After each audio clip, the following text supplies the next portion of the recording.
重生回万寿灵台，一妹疯了一样抢走上一世让我风光无限的玄甲龟，把角落里的死蛋扔给了我。他以为抢到了泼天富贵，殊不知那龟是吸血的魔物。看着他得意地跳进火坑，我转身捡起那颗无人问津的死寂黑蛋。但他不知道黑蛋是神尊的半生兽。当他被吸成枯骨跪地求饶时，我已站在这个世界的顶端，受尽毒宠。灵风女子多薄命，寒毒入骨难长生，这是修真界对我们灵风派女修的断言。我们这一派修习上古流传下来的冰心诀，此功法虽威力霸道，却有一个致命的缺陷，随着修为精进，体内寒气会日益加重。若是在成年后不能寻得一位拥有纯阳体质的道侣进行双修，并缔结一只属性相合的契约兽来吞吐灵力，调和阴阳，我们最终都会寒毒攻心，化为一尊冰雕凄惨死去。因此，每一代灵风派弟子筑基出关后的第一件事，便是前往万寿灵台挑选契约兽，并借此机会结识各族才俊，定下婚约。这不仅是修行，更是求生。今日万寿灵台之上人头攒动，身旁的师妹轻轻碰了一下我。沈离师姐，刚才我看见你义妹沈瑶了，她疯了一样冲向灵兽区最中央，把原本属于你的位置给占了。她这是要抢头彩吗？此话一出，我嘴角勾起一抹冷笑。看来我的好妹妹是为了那所谓的泼天富贵，迫不及待的要去抢占先机了。还没等我开口，前方忽然传来一阵骚动，只见沈瑶死死抱着一只通体漆黑、背甲厚重的玄甲龟，脸上满是狂喜。上一世，她嫌弃这玄甲龟长得丑陋且看着笨重，无理取闹抢走了角落里那只羽毛绚丽的七彩孔雀。结果那孔雀是个只知索取的魔物，为了维持羽毛艳丽，活活吸干了沈瑶的精血。而我被迫契约了被他挑剩下的玄甲龟，又阴差阳错救下了走火入魔的凤凰族太子凤渊。凤渊为了报恩，实则是为了利用我的纯寒体质压制他的火毒，当场求娶我。我带着玄甲龟嫁入凤凰族，外人只道我风光无限，是一人之下万人之上的太子妃。可只有我自己知道，凤渊是个彻头彻尾的变态，他将我囚禁在密室，日夜折磨。而那只玄甲龟更是他的帮凶，他根本不是什么神兽，而是凤渊饲养的是灵魔物，专门吸食我的修为来供养凤渊。前世我虽然靠着特殊的体质苦苦支撑，熬死了沈瑶，甚至在凤渊登基后被封为妖后，但那不过是具行尸走肉。最终凤渊为了迎娶新人，将毫无利用价值的我推下万丈悬崖，而沈瑶只看到了我表面的风光，以为玄甲龟是长寿神兽，以为凤渊是绝世良人，他嫉妒到发疯，临死前还诅咒我不得好死。这一世看着他紧紧抱着那只催命的玄甲龟，眼神中满是贪婪，我就知道他也重生了。快看，是凤凰族的太子殿下。天空中红光大作，凤渊在一众侍卫的簇拥下从天而降，他目光巡视一圈，似乎在寻找着猎物。沈瑶立刻抱着玄甲龟冲了上去，娇滴滴地跪在凤渊面前。殿下，小女沈瑶已契约了这只玄甲龟，愿以此兽为聘，侍奉殿下左右。凤渊看到玄甲龟，眼中闪过一丝惊讶和玩味，这龟本是他暗中寻找的魔物载体，没想到竟被这女子主动契约了。他大笑一声，扶起沈瑶。好，既有此缘分，你便是孤的侧妃。我混在人群中，冷眼看着这一幕。沈瑶难掩得意地回头看了我一眼，眼神中满是挑衅。然而在他看不见的地方，我转身走向了灵台最偏僻的角落，那里躺着一颗布满灰尘、无人问津的死寂黑蛋。上一世我濒死时，只有这颗蛋里的小兽试图撞破笼子救我。这一世，我不求富贵，只求报恩。凤凰族大婚是比我们挑选契约兽重要100倍的大事。沈瑶和我们都被接到了凤凰行宫，抚摸着凤渊专门派人送来的火灵珠，我心里没有半点波澜。这东西虽然美丽，但在我眼里却是催命的鬼画符。前世我说得到的比沈瑶要100倍繁华，甚至我的一言一行都会被修真界的女修争相模仿。可背后为了供养那只贪得无厌的玄甲龟，受了多少苦，只有我自己知道。还没来得及放下手中的茶盏，沈瑶身边的婢女就匆忙跑到我的面前。大小姐，侧妃娘娘有请。请我？这个时候沈瑶不应该是准备嫁衣吗？怎么想起来我这个不痛不痒的长姐了？虽说心里还有些疑虑，但现在她毕竟是太子侧妃，她的话我没有能力反抗。刚走到沈瑶的房间，就看到凤渊敞开衣襟，满面春风的从里面走出来。我连忙低下头，他看都没有看我一眼。他身上的味道太熟悉了，那是凤凰族在动情之后散发出的独特燥热气息，带着一股令人作呕的腥味。沈瑶此刻面带微笑地半躺在淋浴床上，身上只浅浅盖着一层薄纱，完全掩盖不住那一身红痕。她看我进来，脸色瞬间阴沉下来，慢悠悠伸出一根手指，指了指桌子上的一颗黑蛋。这就是姐姐千挑万选的契约兽，真是一颗好蛋啊！我顺着他的目光看去，那是我刚刚捡回来的黑蛋。他看我不说话，猛地从床榻之上坐了起来，随手抓起旁边的玉如意，狠狠砸在我头上，鲜血模糊了我的视线。我强忍住内心的怒气，跪倒在地。他看我的表现似乎很满意，懒散地开口：姐姐，上一世你靠着玄甲龟和太子殿下享尽了荣华富贵，这一世，这福气轮到我了。你抱着这颗死蛋，就等着寒毒发作，冻死在街头吧。我抬头对上沈瑶的眼神，不敢忤逆侧妃娘娘。她被我眼中的平静震惊了一下，随后几步走到我的面前，将那颗黑蛋摔在我的脸上，然后扯住我的头发。沈离，你是不是以为我不知道你也重生了？你以为你不争不抢就能躲过去？我告诉你，没了玄甲龟护体，你那纯寒体质就是个废物。我看你怎么活过今晚。我轻叹一口气，抱起地上的黑蛋，扶着额头从地下站起身来。妹妹说的对，我这寒毒之体确实是个麻烦。既然妹妹得了玄甲龟和太子，那姐姐自然要祝妹妹长命百岁，福寿安康。她却毫不在意地嗤笑一声，手指抚摸过我的脸。你以为我会输给你个废物吗？这玄甲龟乃是长寿神兽，太子更是纯阳之体，我注定是要飞升成仙的。我沉默下来，转身退了出去。只有我知道，那玄甲龟根本不是什么长寿神兽，而是需要吸食宿主修为和精血才能存活的魔物。而凤渊更不是什么纯阳良人，而是个采阴补阳的邪修。回到房间，我感到丹田一阵刺痛，那是寒毒发作的前兆。怀里的黑蛋也因为离开了灵台的温养，表面的裂纹正在缓缓闭合，里面的生命气息微弱到了极点。如果不尽快找到纯阳之体进行双修，灌溉阳气，不仅这只救命恩兽会死，我也活不过今晚。可是凤渊已经被沈瑶抢走了，这世间哪里还有至尊纯阳体？就在这时，我忽然想到了后山禁地，上一世那里似乎封印着一个连凤凰族都忌惮的神秘人。灵风派的后山禁地常年被一层诡异的红雾笼罩，传说那里封印着一位上古魔头，任何靠近的人都会被烧成灰烬。若是从前，我绝不敢踏足半步，可如今寒毒攻心，四肢百骸如同被冰锥刺穿般剧痛，怀里的黑蛋更是发出了微弱的哀鸣，仿佛下一秒就要碎裂。我别无选择，我咬牙穿过迷雾，越往深处走，周围的温度就越高，体内的寒气与外界的热浪碰撞，让我痛苦不堪。终于，在禁地最深处的一方烈火池中，我看到了那个男人。他赤裸着上身，浸泡在翻滚的岩浆之中，长发如墨，肌肤呈现出一种不正常的潮红。即便是在昏迷中，他周身散发出的恐怖威压也让人心惊胆战。这就是传说中的魔头？不对，我感受到他体内那股浩瀚如海的至尊纯阳之气，那不是魔气，而是最为纯正的天地正气。只是因为太过霸道，才显得像魔。滋滋，怀里的黑蛋突然剧烈颤抖起来，它像是饿极了的野兽嗅到了肉味，竟直接从我怀里飞出，扑通一声掉进了那男人的怀里。回来！我大惊失色，想去捞蛋。就在这时，岩浆中的男人猛地睁开了双眼，那是一双金色的树瞳，冰冷暴力，不带一丝人类的情感。他一把抓住了黑蛋，滚烫的手掌瞬间让黑蛋发出了舒适的嗡鸣声。紧接着，他的目光锁定了岸边的我。极阴之体，他声音沙哑，带着压抑的痛苦。正好借你一用。还没等我反应过来，一股恐怖的吸力传来，我整个人跌入滚烫的池水中。放开我！我拼命挣扎，却发现他的身体烫得惊人，而我体内的寒毒在接触到他的瞬间，竟然奇迹般的平复了下去。别动！他扣住我的腰，滚烫的纯阳灵力顺着接触的地方疯狂涌入我的经脉。这哪里是借我一用，分明是他在走火入魔边缘，急需我的寒气压制，而我和黑蛋也急需他的阳气续命。这是一场生死攸关的双修互补。我不再挣扎，主动运转冰心诀，引导那股霸道的阳气注入丹田。黑蛋飘在我们旁边，疯狂地吞噬着溢出的灵力。原本灰扑扑的蛋壳上，那些裂纹开始以肉眼可见的速度愈合。紧接着，咔嚓一声清脆的碎裂声响起，黑蛋竟然在滚滚岩浆中破壳了。一只巴掌大小、通体漆黑如墨的小兽钻了出来，它长得像一只刚满月的小狼崽，浑身毛茸茸的，湿漉漉的大眼睛无辜地眨着。最奇特的是，它毛茸茸的头顶上竟然顶着两个稚嫩的小鼓包，像是未长成的脚。嗷呜！小兽奶声奶气的叫了一声，伸出粉嫩的小舌头舔了舔男人的手臂，似乎在感谢这个大火炉。男人眼中的暴力似乎消散了几分，看着这只奇特的小兽，眉头微挑。这一夜，烈火与寒冰交织，还有一只刚出生的小兽在旁边好奇地扒拉着水花，直到天光微亮，男人体内的暴动终于平息，陷入了沉睡。我浑身酸痛地爬上岸，发现丹田内的寒毒已被压制大半，修为竟然直接突破了瓶颈。那只小黑兽正趴在岸边，甩着身上的水珠，看到我上来，立刻屁颠屁颠地跑过来，用毛茸茸的脑袋蹭我的脚踝。这么黑！我看着它像块黑炭一样的毛色，忍不住戳了戳它头顶的小角，恶趣味地笑了。既然你这么黑，缺啥补啥，以后就叫你雪团吧。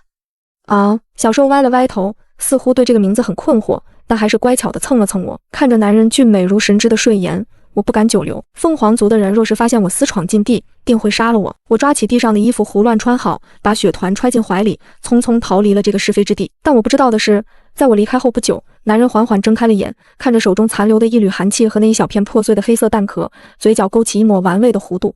凌风派很好，还有那只小东西。回到住处，我还没来得及休息，就被外面的锣鼓声吵醒。今日是沈瑶回门的日子，也是她作为凤凰族侧妃第一次在宗门面前立威的时刻。按照规矩，所有弟子都要去正殿迎接。雪团似乎知道我不喜欢那个地方，乖巧地缩在我的衣袖里，只露出2只圆溜溜的眼睛偷偷观察。我赶到正殿时，沈瑶正依偎在凤渊怀里，接受众人的跪拜。她换了一身流光溢彩的羽衣，脸上画着精致的妆容，但我却敏锐地发现，她的眼底有着厚厚的乌青，身上的脂粉味也掩盖不住那一丝淡淡的血腥气。看来她在凤凰族的日子，并不像表面那么光鲜。姐姐来了。沈瑶眼尖地看到了我，立刻从凤渊怀里直起身，笑得一脸灿烂。快来看，殿下为了给我补身子，特意带来了凤凰族的涅槃酒。她指着侍女托盘里的一杯赤红色的酒液，眼中闪过一丝恶毒。这酒乃是用凤凰真火炼制，最能驱除体内寒气。姐姐体质虚寒，契约的又是个死蛋，不如喝了这杯酒，也好沾沾喜气。我心中冷笑，涅槃酒那是凤凰族用来惩罚叛徒的烈火毒酒，对于拥有凤凰血脉的人来说是大补，但对于我们这种修习寒功的人来说，喝下去就如同吞炭，5脏6腑都会被烧烂。前世他也是这样，在婚礼上逼我喝下这杯酒，我痛得在地上打滚，现出狼狈之态，成了全族的笑柄。凤渊漫不经心地把玩着手中的玉扳指，冷冷开口：侧妃赏你的，还不谢恩？他根本不在意我的死活，在他眼里，我不过是一个可以随意践踏的蝼蚁。我看着那杯酒，正要开口拒绝，沈瑶却像是怕我跑了一样，端起酒杯直接走到我面前，压低声音道：沈离，你若是不喝，我就告诉殿下你对我不敬，到时候你那颗死蛋会被殿下直接踩碎。他以为抓住了我的软肋，殊不知今时不同往日。昨夜我刚与至尊纯阳体双修，体内阳气充盈，而且我袖子里的血团似乎闻到了酒味，正兴奋地在我手腕上磨牙。既然是妹妹的一番心意，那姐姐就却之不恭了。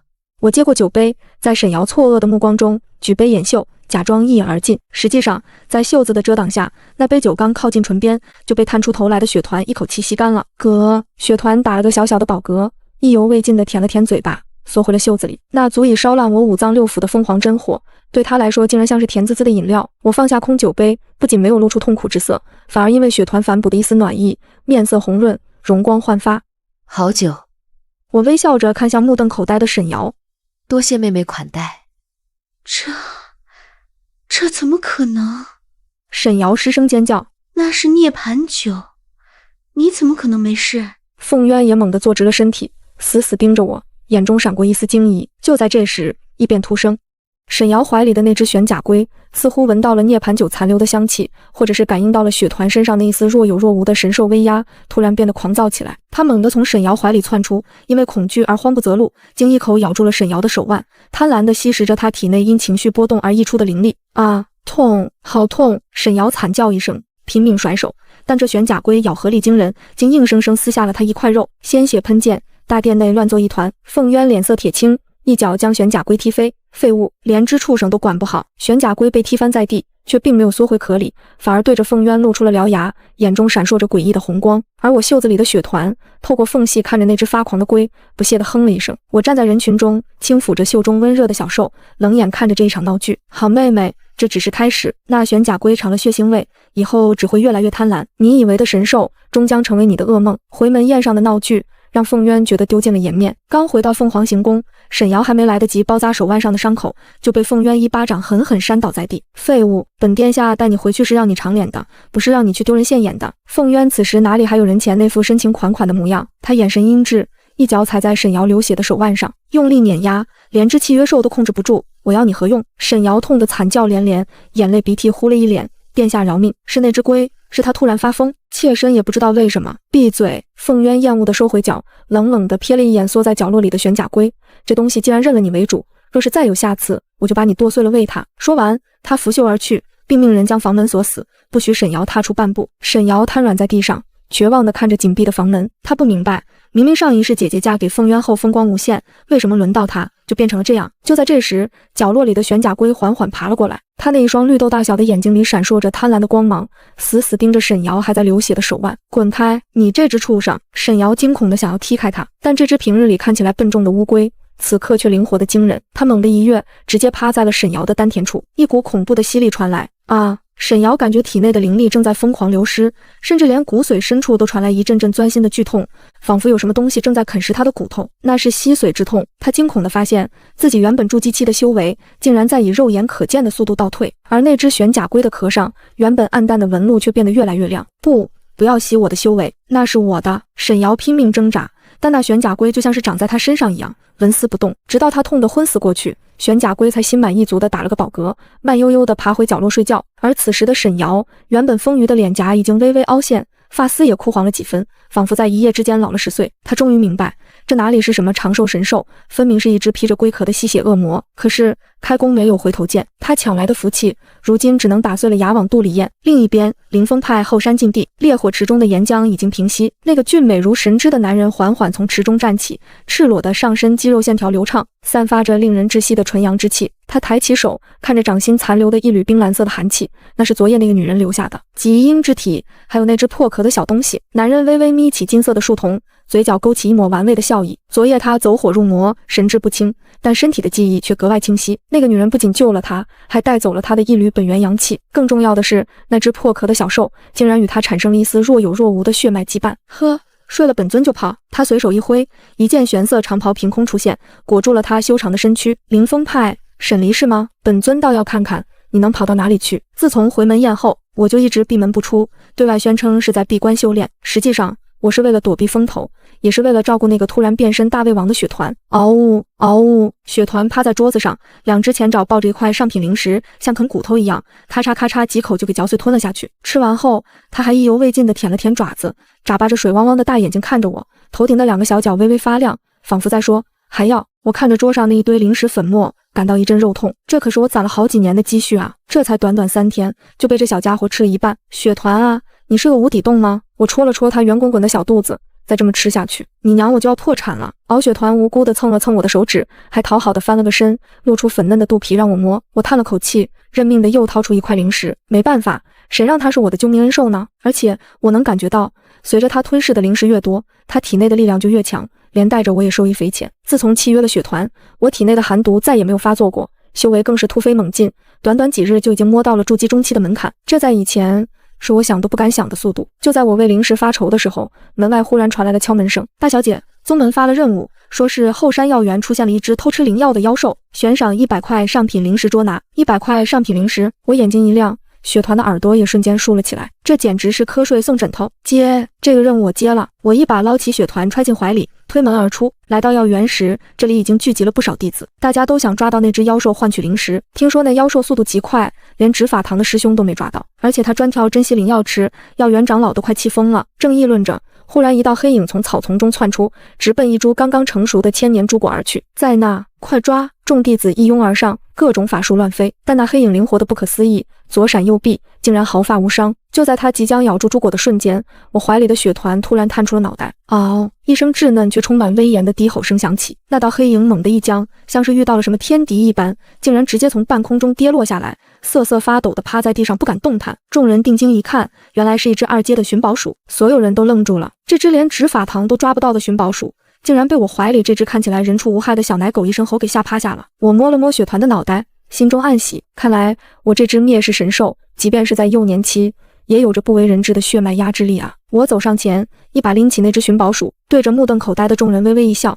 这任务我完成了。然而我并没有注意到，在人群的角落里，一双阴毒的眼睛正死死盯着我怀里的雪团，那是刚刚被放出来透风的沈瑶。他看着雪团，又看了看自己手腕上被玄甲龟咬出的伤疤，眼中的嫉妒几乎要化为实质。凭什么他的死蛋能孵出这么厉害的东西，而我的却是只吸血的畜生？沈离，那只兽我要定了。沈瑶回到住处，越想越觉得不对劲。自从契约了玄甲龟，他的身体每况愈下，明明每天都在吃各种大补的丹药，可修为不进反退，就连引以为傲的容貌也开始变得暗淡无光。他看着镜子里的自己，眼窝深陷，颧骨突出，哪里还有半点当初那个明艳动人的样子？这该死的乌龟！沈瑶恨恨地看向角落里正在睡觉的玄甲龟，这东西吃饱了就睡，睡醒了就吸他的血，简直就是个寄生虫。相比之下，沈离那只小黑兽不仅长得可爱，还能威慑妖兽，甚至让沈离变得越来越漂亮。一定是那只黑蛋有问题。沈瑶眼中闪过一丝贪婪，上一世那黑蛋能救沈离，这一世肯定也是个宝贝，凭什么好东西都让他占了？就在这时，门外传来了凤渊的声音：侧妃，明日凤凰族要在凌风派举办一场赏宝宴，各族都会来，你准备一下，别给我丢脸。凤渊的声音冷漠至极，连门都没进。沈瑶心中一惊，赏宝宴那可是需要在众人面前展示修为和契约兽的场合，以他现在的鬼样子，要是出去了，岂不是要被笑掉大牙？而且一旦被凤渊发现他修为倒退，肯定会被厌弃，甚至可能会被拿去喂那只玄甲龟。不行，我不能就这样坐以待毙。沈瑶看着镜子里的自己，忽然想到了一个恶毒的主意。既然玄甲龟需要吸食灵力才能安分，那为什么非要吸它的呢？只要把沈离那只小黑兽抢过来喂给玄甲龟，说不定玄甲龟吃饱了就能进阶，而他也能摆脱这种吸髓之痛。甚至他还可以对外宣称是沈离偷了他的丹药才变得那么漂亮，把沈离的名声搞臭。想到这里，沈瑶嘴角勾起一抹阴狠的笑意。他从怀里掏出一瓶黑色的药粉，那是他之前从一个魔修手里买来的引兽粉，只要沾上一点，就会让妖兽发狂，听从下药者的指令。沈离，既然你不仁，就别怪我不义，你的兽归我了。为了准备明日的赏宝宴，凌风派上下都在忙碌。我带着雪团去任务堂交了寻宝鼠，领到了100块上品零食。雪团看着那一堆亮晶晶的零食，口水都要流下来了。别急，回去给你吃。我宠溺地揉了揉他的脑袋，正准备离开时，忽然听到大殿内传来一阵骚动。快看，那是谁？好强了气场！听说是掌门新请来的客卿长老，不仅修为深不可测，还精通御兽之道。我好奇地抬头看去，只见大殿之上，一位身着玄色长袍的男子正缓步走来。他戴着半张银色面具，只露出线条完美的下颌和那双深邃如渊的眼眸。即使看不清全貌，但他周身散发出的那种清冷金贵的气质，依然让人移不开眼。我的心猛地一跳，这身形怎么有些眼熟？还没等我细想，怀里的雪团突然躁动起来，他像是闻到了什么极其喜欢的味道，拼命想要从我怀里钻出去。嗷呜嗷呜，他冲着那个男人的方向叫个不停，尾巴摇得像个螺旋桨。那男人似乎感应到了什么，脚步微顿，目光穿过人群，精准地落在了我怀里的雪团身上。四目相对，我看到他面具下的眼眸微微弯起，闪过一丝细细的光芒。这只小兽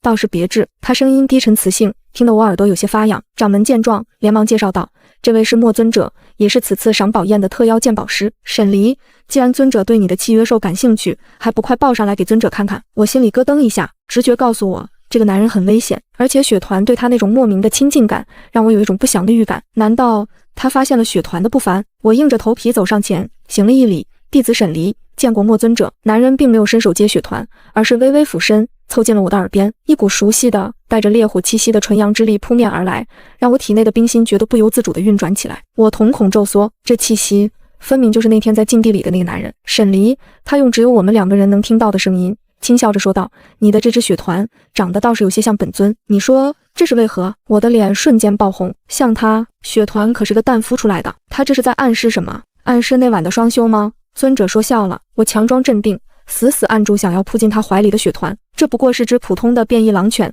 哪里敢高攀尊者啊？普通的狼犬？他直起身，修长的手指轻轻点了点雪团头顶那2个嫩生生的小脚。本尊倒觉得他很有神兽的潜质，不如明日赏宝宴，你也带着他来参加。本尊很期待他的表现。说完，他意味深长地看了我一眼，转身离去，留下我站在原地，心乱如麻。他认出我了，而且他显然是冲着我和雪团来的。这个所谓的墨尊者到底想干什么？而我不知道的是，在不远处的阴影里，沈瑶正死死盯着这一幕，手中的手帕都被搅烂了。凭什么？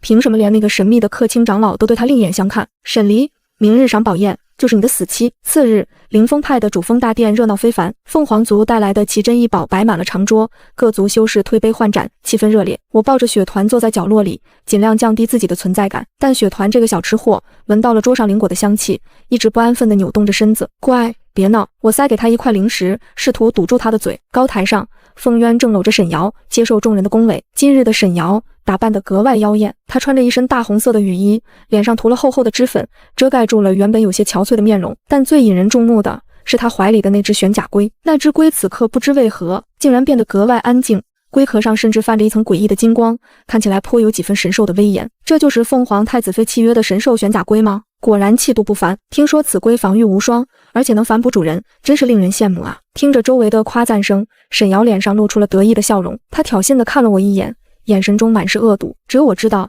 那玄甲龟之所以这么精神，是因为沈瑶昨晚给他喂了染血丹。这种丹药能透支妖兽的生命力，让他在短时间内呈现出进阶的假象，丹药效益过，反是会更加可怕。既然大家都在，不如让各位的契约兽出来展示一番，也好让莫尊者点评一二。凤渊忽然开口，目光却若有若无地扫向了坐在上首的莫尊者。莫尊者漫不经心地转动着手中的酒杯，淡淡道：“既然太子有雅兴，那便开始吧。”沈瑶迫不及待地站起身，那就由妾身先来抛砖引玉。他将玄甲龟放在地上，手中掐诀，玄甲龟立刻便大了一拳，背上的金光更盛，发出一声沉闷的吼叫，震得周围的桌椅都抖了抖。好！众人纷纷喝彩。沈瑶得意洋洋，目光转向我：“姐姐，大家都展示了，你也别藏着掖着了，把你那只小黑狗也抱出来给大家开开眼界吧。”小黑狗！周围传来一阵哄笑声。我皱了皱眉，正要拒绝，莫尊者却忽然开口了：“本尊也想看看。”他这一开口，所有人的目光都集中到了我身上。我无奈，只能抱着雪团站了起来。雪团还在啃零食，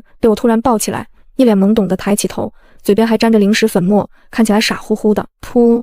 这就是沈离契约的神兽，怎么看着像只没断奶的狼崽子？这也能叫契约兽？带出来都嫌丢人吧？沈瑶眼中的嘲讽更甚。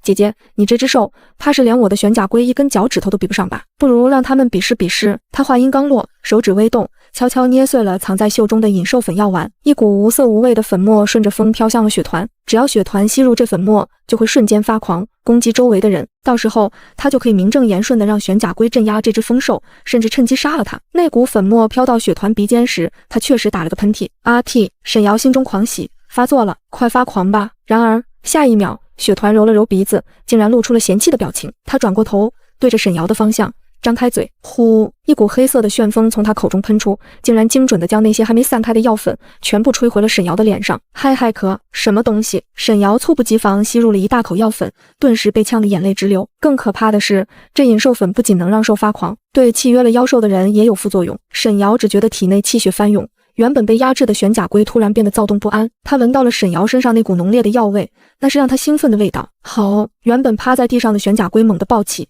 竟然无视了沈瑶的指令，直接朝着沈瑶扑了过去。啊！救命！殿下救我！沈瑶惊恐的尖叫，拼命后退，但玄甲龟速度极快，一口咬住了她的裙摆，用力一扯，撕啦！那件华丽的雨衣被撕成了碎片，露出了沈瑶里面穿着的中衣。更让人震惊的是，随着雨衣破碎，沈瑶身上那股用来掩盖体味的脂粉味散去，一股浓烈的带着腐朽气息的恶臭弥漫开来，那是被玄甲龟长期吸血后身体开始腐败的味道。天哪，这是什么味道？好臭！太子妃身上怎么会有尸臭味？众宾客纷纷掩鼻后退，看着沈瑶的眼神充满了嫌弃和惊恐。凤渊的脸色黑如锅底，他怎么也没想到自己精心准备的赏宝宴竟然会变成这样一场闹剧。混账东西！他一掌拍出，将发狂的玄甲龟击飞。玄甲龟撞在柱子上，却并没有受伤，反而更加狂暴。他那双绿豆眼里闪烁着红光，竟然转头看向了坐在角落里的雪团。他感应到了，那只小兽体内有着让他极度渴望的血脉力量，吃了它，自己就能真正进阶。好！玄甲龟咆哮一声，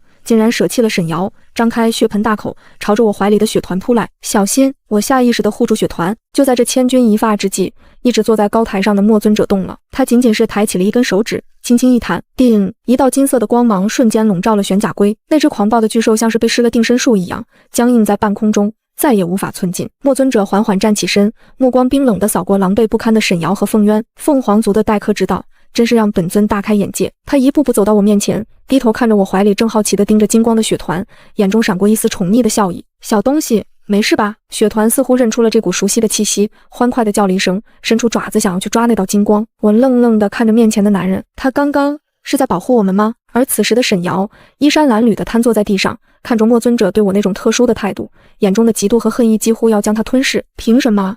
凭什么每次都有人救他？沈离，我一定要让你死无葬身之地！赏宝宴的风波虽然被凤渊强行压了下去，但沈瑶身带尸臭，契约兽发狂的丑闻还是传遍了整个凌风派。沈瑶在房间里发了一通脾气，砸碎了所有能砸的东西。该死的沈离，该死的莫尊者！他看着镜子里自己那张因为生气而扭曲的脸，还有手腕上迟迟无法愈合的伤口，心中的恨意如同野草般疯长。玄甲龟因为在宴会上被强行镇压，此刻正萎靡不振地缩在角落里，发出饥饿的嘶鸣声。它需要进食，而且是高阶的火属性灵物，才能修复受损的元气。吃吃吃，你就知道吃！沈瑶一脚踢在龟壳上，却反被震得脚趾生疼。他忽然想到了什么，眼中闪过一丝毒计。来人，传我的命令，让沈离去烈火崖采摘赤炎果，就说是太子殿下急需此物为玄甲龟疗伤。烈火崖是灵峰派的一处险地，那里常年烈火燎原，还生活着一种极为凶残的火毒蜂。就算是筑基期的修士进去，稍有不慎也会被折得尸骨无存。而且沈离修习的是寒宫，去那种地方简直就是送死。沈离，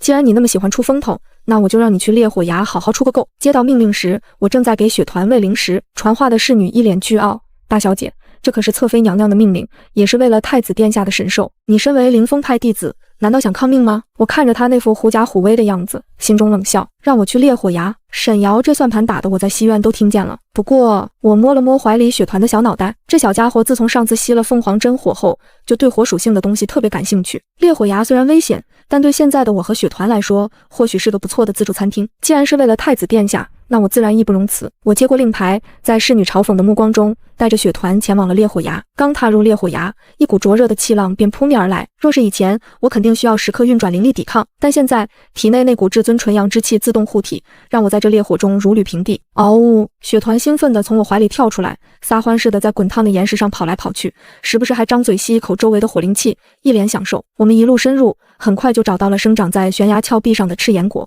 但在那赤岩果旁边，盘踞着一群密密麻麻的火毒蜂，每一只都有拳头大小，尾部的毒针闪烁着幽蓝的光芒。正常情况下，想要采摘赤岩果，必须先用烟熏或者阵法引开这些毒蜂，但我并没有这么做。我从储物袋里掏出了沈瑶那个侍女给我的装果子的玉盒，那玉盒底部被涂了一层不易察觉的引蜂香。沈瑶这是想让我不仅采不到果子，还要被这群毒蜂围攻致死啊！既然你这么想要这些蜂，那我就成全你。我嘴角勾起一抹坏笑，我让雪团释放出一丝神兽威压，那群原本躁动的火毒蜂瞬间安静下来，瑟瑟发抖地趴在巢穴里不敢动弹。我轻轻松松地采摘了所有的赤岩果，然后将那沾了引蜂香的玉盒打开，甚至还往里面加了一点雪团的口水，这对妖兽来说是致命的诱惑。做完这一切，我带着雪团迅速撤离，却并没有直接回宗门，而是绕道去了沈瑶的住处。此时沈瑶正坐在院子里等着我惨死的消息。忽然天空中传来一阵嗡嗡的轰鸣声，什么声音？沈瑶疑惑地抬头，只见一片红色的乌云正以极快的速度朝他这边飞来，那是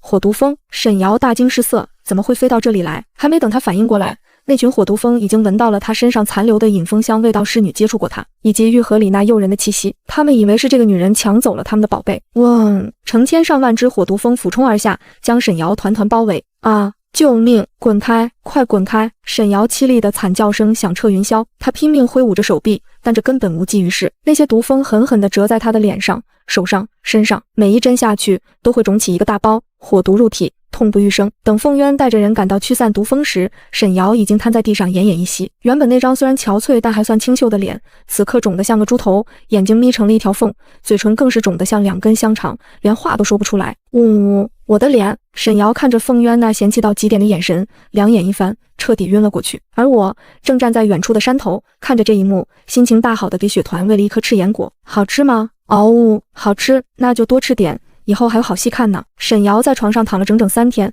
脸上的肿胀才消下去一些，但依旧青一块紫一块，丑陋不堪。更让他崩溃的是，他发现沈离不仅毫发无损地从烈火崖回来了，而且修为竟然突破到了筑基后期，短短几天连跨2个小境界，这在修真界简直闻所未闻。不可能，他一个修寒宫的废物，怎么可能进阶这么快？除非……沈瑶眼中闪过一丝阴毒的光芒，除非他修炼了魔功，或者私通了魔修，用了才补邪术，只有这个理由能解释得通。沈瑶仿佛抓住了救命稻草，立刻带着一队执法堂的弟子，气势汹汹地冲向我的住处。砰！我的房门被一脚踹开，我正盘膝坐在床上修炼，雪团趴在我膝盖上打盹。看到闯进来的人，我冷冷地睁开眼。侧妃娘娘这是何意？私闯弟子闺房，可是违反门规的，少拿门规压我！沈瑶指着我，声色俱厉：沈离，你短短数日修为暴涨，定是修炼了魔功邪术。我现在怀疑你私通魔修，败坏门风，欲加之罪，何患无辞？我淡定地站起身，我修的是正统道法，何来魔功？还敢狡辩？沈瑶狞笑一声，是不是魔功？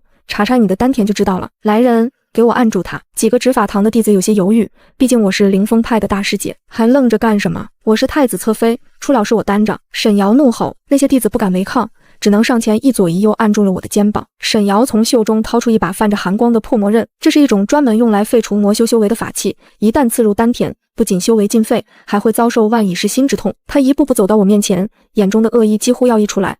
姐姐，只要剖开你的丹田看看有没有魔气就知道了。你若是清白的，我自会向你赔罪。不过这刀子不长眼，姐姐你可要忍一忍啊！沈瑶，你敢！我拼命挣扎，但被2个筑基期的弟子死死按住，动弹不得。雪团见状，愤怒的想要冲上去咬沈瑶，却被沈瑶一脚踢飞，撞在墙上发出痛苦的呜咽声。雪团，我目眦欲裂，哼，一只畜生也敢拦我！沈瑶举起手中的破魔刃，对准我的小腹狠狠刺下，冰冷的刀尖划破了我的衣衫，刺痛感传来，绝望、愤怒、不甘，种种情绪涌上心头。就在刀尖即将刺入我丹田的那一瞬间，轰！一道毁天灭地的金色光柱从天而降，直接轰碎了屋顶，恐怖的威压瞬间笼罩了整个小院。在这股威压之下，那些按着我的执法堂弟子瞬间吐血到飞出去，趴在地上瑟瑟发抖，连头都不敢抬。沈瑶手中的破魔刃更是直接被震碎成齑粉，他整个人像断了线的风筝一样被掀翻在地，原本就还美好的脸再次撞在地上，鲜血直流。是谁敢坏本宫的好事？沈瑶捂着脸尖叫。尘烟散去，一道修长挺拔的身影悬浮在半空之中，他身着玄金尊袍，墨发飞扬，那张俊美无愁的脸上布满了寒霜，金色的树瞳中燃烧着滔天的怒火。是那个墨尊者？不，此刻的他不再是那个收敛气息的客卿长老，而是君临天下的上界帝尊。他缓缓降落，每一步都像是踩在众人的心口上。本尊的道侣也是你能动的？声音不大，却如惊雷般在每个人耳边炸响。道侣，所有人都惊呆了，沈瑶更是瞪大了眼睛，不可置信地看着我和那个如神之般的男人。不可能，你怎么可能是他的道侣？你只是个没人要的弃妇！沈瑶歇斯底里地吼道。男人连个眼神都懒得给他，径直走到我面前。他眼中的冰霜在看到我的一瞬间融化成水，他伸出手轻轻擦去我脸颊上沾染的一丝灰尘，然后将我拦腰抱起。抱歉，我来晚了，他低声说道，语气中带着一丝自责。角落里的雪团看到他，立刻委屈地嗷呜一声，瘸着腿跑过来。男人伸出一根手指，轻轻点在雪团的额头上，一股精纯的灵力涌入，雪团身上的伤势瞬间痊愈。他欢快地跳上男人的肩头，冲着地上的沈瑶龇牙咧嘴，一副我有靠山了的嚣张模样。带走！男人冷冷地吐出2个字，身后不知何时出现了一对身穿金甲的神卫，直接将沈瑶和那群执法堂弟子像拖死狗一样拖了下去。不，我是凤凰族侧妃，你们不能抓我！殿下救我！沈瑶的惨叫声渐行渐远，我靠在男人的怀里，闻着他身上熟悉的纯阳气息，一直紧绷的神经终于放松下来。你到底是谁？我看着他的眼睛问道。他微微一笑，低头在我额头上落下一吻。重新认识一下，我是墨渊，上界帝尊，也是你孩子的父亲。他指了指我怀里的雪团，眼中满是笑意。我脸一红，这人怎么还记着这茬呢？但我知道，从这一刻起，我在凌风派再也不是那个任人欺凌的大师姐了。我有靠山了，而且是全修真界最大的靠山。墨渊并没有带我回凌风派那简陋的弟子房，而是直接带我去了他在凌风派暂住的云顶行宫。这里灵气浓郁的几乎化为实质，雪团一进门就像掉进了米缸的老鼠，欢快地在淋浴铺成的地板上打滚。嗷呜，好舒服！墨渊将我放在软榻上，动作轻柔的像是在对待一件稀世珍宝。伤到哪了？他握住我的手腕，精纯的灵力顺着经脉探入，检查我的身体状况。没伤着，你来得很及时。我有些不自在地缩了缩手，脸颊微微发烫。虽然那晚我们在禁地有过肌肤之亲，但那时候他神志不清，我也只为了救命。如今这样清醒的面对面，那股强大的男性气息让我有些心慌。墨渊似乎看穿了我的窘迫，轻笑一声，松开了手，却顺势坐在了我身边。沈离，既然你救了本尊，又契约了本尊的半生兽神分身，那我们之间的缘分便是天定的。他指了指正在啃捉腿的雪团，这小东西叫吞天兽，是上界神兽之首。他既然认你为主，说明你我有缘，从今往后，你便是这云顶行宫的女主人，也是本尊唯一的道侣。我愣住了，上界帝尊的道侣，这个身份若是传出去，恐怕整个修真界都要地震。可是我只是个凌风派的小小弟子，而且还得罪了凤凰族，我有些犹豫。凤凰族？墨渊眼中闪过一丝不屑，不过是一群杂毛鸟罢了。若是那个凤渊再敢找你麻烦，本尊便拔光他的毛，给你做把扇子。这霸气的话语让我心中涌起一股暖流。前世我孤立无援，被凤渊和沈瑶欺辱致死，这一世我终于有了可以依靠的肩膀。嗷呜！雪团似乎听懂了墨渊的话，立刻跳上桌子，挥舞着小爪子，仿佛在说我也要拔毛。墨渊伸手揉了揉他的脑袋，然后从袖中掏出一枚金色的储物戒递给我，这里面有些防身的小玩意儿，还有给雪团的口粮，过几日便是宗门大比。沈瑶那个女人心术不正，并不会善罢甘休，若是遇到危险，便捏碎这枚玉简。本尊随叫随到。我接过戒指，神识一扫，顿时倒吸一口凉气。这哪里是小玩意儿，里面堆满了极品灵石、神阶法宝，甚至还有几瓶传说中的九转金丹。这就是抱上金大腿的感觉吗？真香！另一边，沈瑶被沈巍像丢垃圾一样扔回了凤凰行宫，她浑身是伤，脸上的伤口更是深可见骨，那是摔在地上时被碎石划破的。啊！我的脸，我的脸！沈瑶看着镜子里那个面目全非的自己，发出凄厉的尖叫。更可怕的是，角落里的玄甲龟又饿了，它闻到了沈瑶身上伤口散发出的血腥味，兴奋地爬了过来，张开嘴就要咬。滚开，你这只畜生！沈瑶惊恐地用脚踢它，但玄甲龟此时已经饿红了眼，它猛地一口咬住了沈瑶的小腿，贪婪地吸食着她的血液和仅剩不多的灵力。啊！救命！殿下救我！沈瑶痛得在地上打滚，但无论她怎么喊，门外都没有任何动静。凤渊因为他在赏宝宴上丢尽了脸，早就下令封锁了他的院子，任由他自生自灭。随着血液的流失，沈瑶感觉自己的生命力正在飞速消逝，她的皮肤开始干瘪，头发开始脱落，整个人迅速苍老下去。不，我不想死，我是重生的主角，我不能死！沈瑶绝望地哭喊着。就在她以为自己要被吸干的时候，窗外忽然飘进来一团黑雾，黑雾散去，一个全身笼罩在黑袍中的阴质男子出现在房间里，他浑身散发着令人作呕的血腥气，显然是个魔修。啧，堂堂凤凰族侧妃，竟然落得如此下场，真是可怜啊！魔修阴恻恻地笑道。沈瑶像是抓住了最后一根救命稻草，拼命爬向魔修。救我，求求你救救我，只要能救我，让我做什么都行。魔修一脚踢开还在吸血的玄甲龟，蹲下身看着沈瑶，想活命很简单，这只龟是个无底洞，你喂不饱它的，除非什么？除非你给它找个更好的食物。魔修眼中闪过一丝贪婪，听说你那个姐姐契约了一只神兽幼崽，那东西灵气充裕，若是能抓来喂给这只龟，不仅这龟能进阶，你也能摆脱反噬，甚至还能吸取神兽的力量，恢复容貌。沈瑶眼中瞬间迸发出怨毒的光芒。沈离，又是沈离，凭什么他能得到帝尊的宠爱，还能养着神兽，而自己却要被这只乌龟吸干？好，我答应你。沈瑶咬牙切齿道，只要能杀了沈离，抢走那只兽，我什么都听你的。魔修满意的笑了，递给他一瓶散发着黑气的丹药，这是燃魂丹，过几日的宗门大比，你服下它，能短暂获得金丹期的实力，到时候你在擂台上杀了沈离，神不知鬼不觉。沈瑶紧紧握住那瓶丹药，眼中满是疯狂。沈离，这一次不是你死，就是我亡。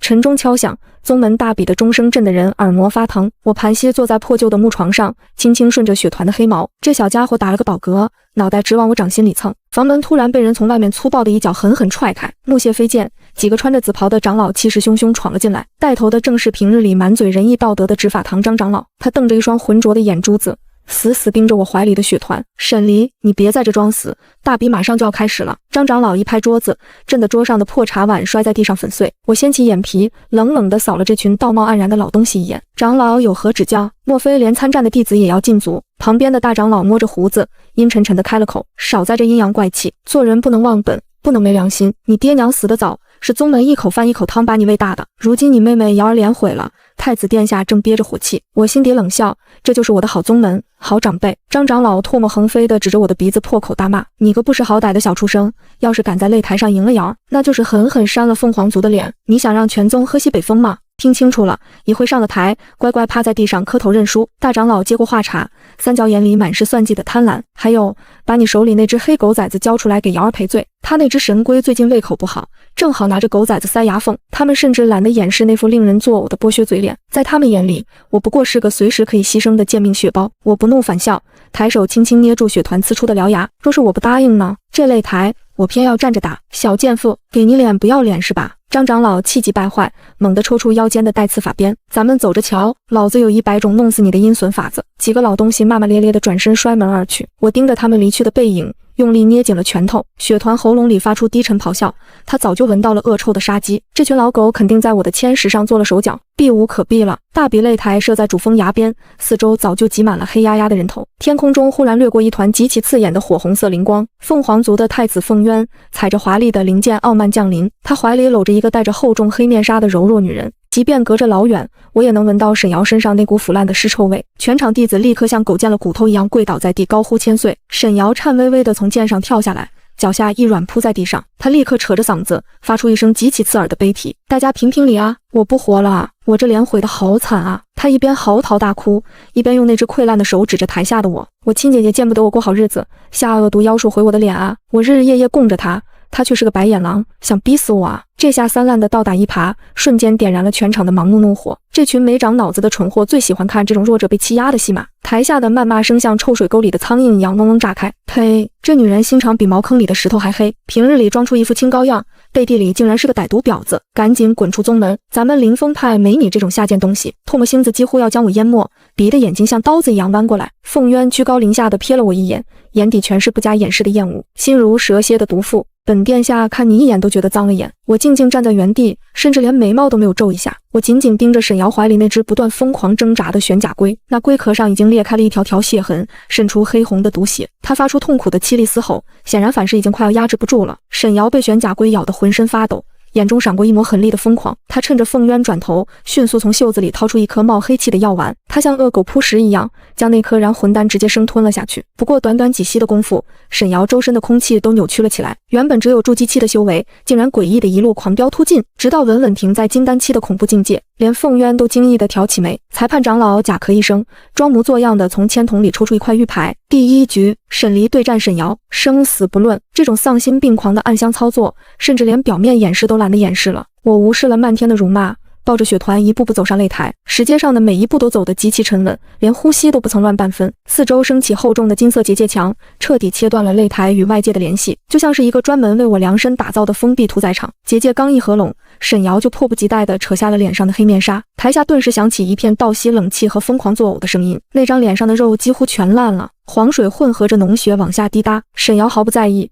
她的五官极度扭曲，死死盯着我的脸，他用极其粗鄙沙哑的声音向我疯狂传音：小贱妇，你就算爬上莫尊者的床又怎样？今天老娘要扒了你的皮，一寸寸敲碎你这身贱骨头，我要把你剁成肉泥喂龟，再抢走你怀里那个神兽。话音未落，沈瑶发出一声尖锐如鬼啸的厉吼，金丹期的灵力如同开闸洪水，瞬间在擂台上掀起滔天火海，刺目的烈焰化作几十条火蛇，张着血盆大口朝我扑杀过来。我故意做出一副被金丹威压死死锁住，脸色惨白的慌乱模样，我脚下踉跄，踩着冰心诀的残影在火蛇缝隙中狼狈翻滚。跑啊，小贱人！你平时不是挺能装吗？继续跑啊！沈瑶站在火海中央放肆狂笑，手指像癫痫一样疯狂挥舞。我眼角余光瞥见台下的张长老正躲在人群后阴损的掐诀，我脚下的石板突然诡异的塌陷，一股恐怖吸力锁住了脚踝。这群老畜生为了让我死在台上，连宗门脸面都不要了。我猛地朝后踉跄了一下，后背重重撞在坚硬的金色结界上，我已经退无可退，周围全是封死退路的滚滚烈焰。就在这时，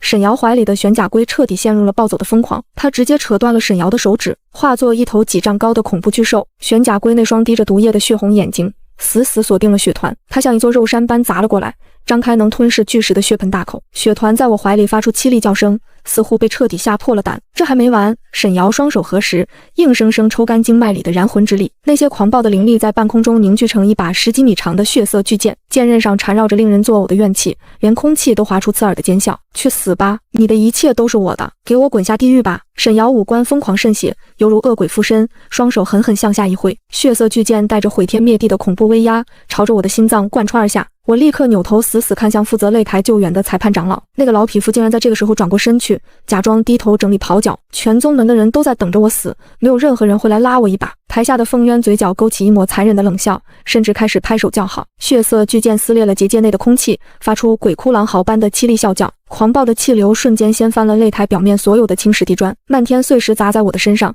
巨大的压力逼得我当场喷出一口鲜血。玄甲龟散发着腥臭的血盆大口，已经笼罩了血团弱小的头顶，距离他一口咬下，仅仅只剩下不到半个呼吸的时间。那柄杀气腾腾的血色巨剑距离我的心脏也只剩下最后半寸，死亡的气息甚至已经割破了我胸口的衣襟，狠狠刺痛着肌肤。台下有几个还算有点良知的低阶弟子，吓得闭紧了双眼不敢看。噗嗤，利刃狠狠刺入血肉的沉闷响声在封闭的结界内清晰地炸开。沈瑶那张溃烂流脓的脸上，狂喜和癫狂的笑容瞬间绽放到极致。哈哈哈，你终于死在我手里了，你死了。然而下一秒，天空中毫无征兆地劈下一道震耳欲聋的诡异黑雷，整个主峰擂台瞬间被一股极度刺眼、狂暴无匹的红光彻底吞噬。轰隆，所有的视线全被残忍夺走，结界内只剩下令人窒息的恐怖死寂。红光和尘土渐渐散去，全场依然鸦雀无声，所有人都伸长了脖子，等着看我被搅成一滩烂肉。沈瑶那张流脓的脸上，狂喜的表情突然彻底僵住了。那柄10几米长的血色巨剑诡异地悬停在半空中，剑尖距离我的心窝只有半寸，却再也刺不进分毫。我缓缓抬起右手，仅用2根纤细的手指死死夹住了剑刃。怎么可能？你这小贱妇用了什么妖法？沈瑶不可置信地尖叫起来，眼珠子都快瞪出了眼眶。我用大拇指抹去嘴角被气浪震出的血丝，掀起眼皮冷笑。一股比他纯粹100倍、狂暴万倍的金丹巅峰威压轰然爆发，金色的灵气涟漪呈环形疯狂炸开，直接震碎了整座擂台。另一边，扑向雪团的玄甲龟突然发出一声极其凄厉的惨叫，只见雪团张开小嘴，嘴里竟如同深渊黑洞般产生恐怖吸力，他一口死死咬住了玄甲龟。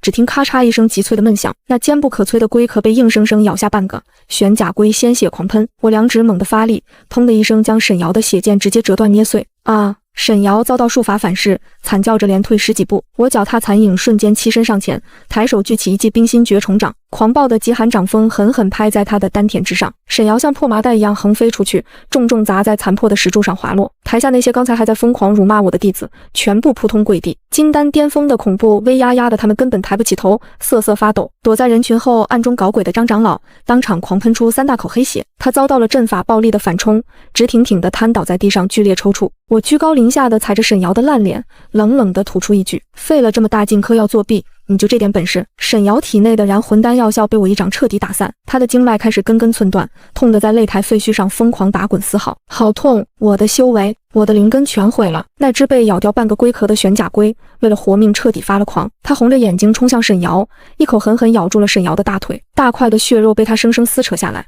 他开始疯狂吞噬主人的血肉。滚开！你这该死的畜生，别吃我！沈瑶痛得面无人色，满手是血的爬向擂台边缘，他冲着台下的凤渊绝望地伸出白骨森森的手指，拼命求救：殿下救我！我是你的侧妃啊，快救救我！凤渊像躲瘟疫一样连退了10几步，满脸都是令人作呕的嫌弃。你这人不人鬼不鬼的恶心怪物，别来沾边！从现在起，本殿下正式废除你的侧妃之位，你死不足惜！台下的弟子们见风使舵，纷纷指着沈瑶的鼻子破口大骂：活该！我就说他身上怎么一股尸臭味，原来是个怪物！呸！残害同门，还骗我们，被畜生吃也是罪有应得。刚才还偏心偏到嗓子眼的大长老，立刻换了一副嘴脸。沈瑶心术不正，修炼邪法，即刻起逐出灵风派。我站在擂台中央，怀里抱着满足打饱嗝的雪团，冷漠旁观。我的眼神里没有一丝一毫的怜悯，这是他自找的报应。沈瑶看着我高高在上的姿态，又看了看周围众叛亲离的脸，他仅剩的一只眼珠里，怨毒和绝望化作了实质的黑气。好，你们都欺负我，你们都盼着我死！沈瑶在被活吃的剧痛中爆发出不似人声的癫狂大笑，他用满是鲜血的双手死死护住怀里掏出的一块黑色令牌。既然都不让我活，那就全都给我陪葬吧！他一把捏碎了魔修给的令牌，擂台四周立刻拔地起一座血阵，鲜红的阵法光芒瞬间笼罩了前排几百名弟子和那几个长老。啊！我的血，我的灵力在流失！惨叫声此起彼伏，几百号人瞬间被血阵硬生生抽干了精血。擂台上方原本晴朗的天空被恐怖的黑色魔气生生撕开裂缝，一只比山岳还要巨大、长满倒刺鳞片的黑色魔爪从虚空探出，令人窒息的元婴期以上恐怖威压直接将主峰压塌了半边。一尊身高100丈的魔族大能踏碎虚空，俯瞰着地上的蝼蚁。刚才还不可一世的太子凤渊直接吓得双腿一软尿了裤子，他连一句场面话都不敢留，连滚带爬的踩着飞剑独自逃命。只剩半口气的沈瑶指着我的方向，用破风箱般的声音嘶吼：吃掉他，把那个贱人和那只黑狗统统给我撕碎！满地都是干尸和哭爹喊娘的残废，四周如同修罗地狱。我一人抱着血团，迎着那股摧枯拉朽的魔风，死盯头顶怪物。魔族大能发出震碎耳膜的残忍冷笑，轻蔑地用手指对准了我。恐怖的魔威犹如10万座大山砸下，擂台护阵瞬间如玻璃粉碎。我的膝盖被绝对的压制力逼得弯曲，骨头发出不堪重负的咔嚓声。我猛地咬破舌尖，腥甜的血液刺激着神经，硬挺直脊梁，绝不下跪。魔族大能不耐烦地冷哼一声，指尖射出一道粗壮的寂灭黑光。这道死光直逼我的眉心，沿途的空气全被瞬间抽干。在绝对的降维打击面前，我所有的灵力防御瞬间瓦解成灰。我死死咬紧牙关，甚至能感觉到死光带来的皮肉消融的灼痛。就在黑光距离我眉心仅剩最后半寸的生死刹那，整片被魔气封锁的空间诡异地陷入了绝对的凝滞。一道慵懒却透着无尽暴力的轻叹在天地间轰然炸响。本尊的人，你也敢动？金色的至尊神火凭空爆燃，瞬间烧穿了遮天蔽日的恶臭魔气，苍穹被染成耀眼灿金，一条庞大的九爪金龙虚影破开云层。墨渊身披玄金尊袍，踏着金龙的头颅，从九天之上缓缓降临。他连眼皮都没抬，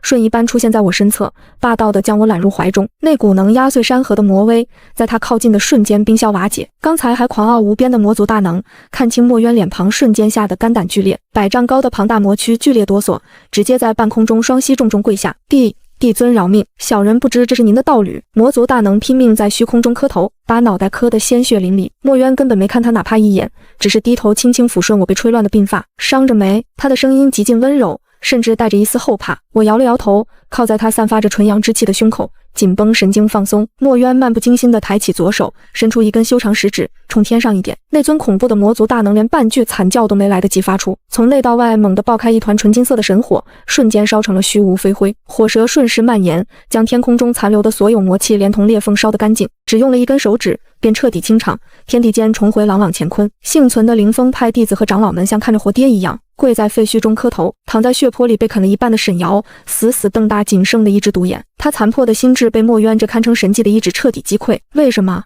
你一个没人要的破烂货，凭什么命这么好？沈瑶嘴里疯狂向外喷涌着内脏碎块，满脸写满了极度的不甘。墨渊搂着我的腰走到他面前，我掀起眼皮，用看垃圾的眼神俯视他。沈瑶看着墨渊搂紧我的手，终于明白自己错过了破天富贵。他原本也重生了，如果不抢玄甲龟，现在受尽宠爱的可能是他。极致的悔恨像毒蛇一样钻进骨髓，他痛哭流涕，伸出白骨的手。他试图去抓我的裙角，发出卑微到了泥地里的祈求：姐姐，救救我，我把太子妃的位置还给你。我还知道错了，念在从小一起长大的份上，救我一命吧。我冷笑一声，毫不留情的一脚踹开他那只沾满脓血的脏手。咎由自取，下辈子投胎记得擦亮眼睛。没了我的威压震慑，那只玄甲龟终于找到了机会。他猛扑上来，一口狠狠咬断了沈瑶的喉咙。沈瑶在极度的悔恨中剧烈抽搐了几下，眼珠突出，死不瞑目。墨渊冷眼扫过跪在地上瑟瑟发抖的张长老和大长老，他随手一挥，金光打入丹田，瞬间废了他们引以为傲的修为。老东西们像杀猪一样惨叫翻滚，凌风派彻底沦为一个废宗。天际传来阵阵龙吟，9条金龙拉着一辆奢华的沉香车辇停下。墨渊无视万人艳羡和敬畏的目光，将我打横抱起，踏上车辇。车门关上的一瞬，他低下头，强势而热烈地吻住了我的唇。血团赶紧用2只毛茸茸的小爪子死死捂住了自己的眼睛。这一战过后，帝尊怒火护妻的传说传遍了整个修真界。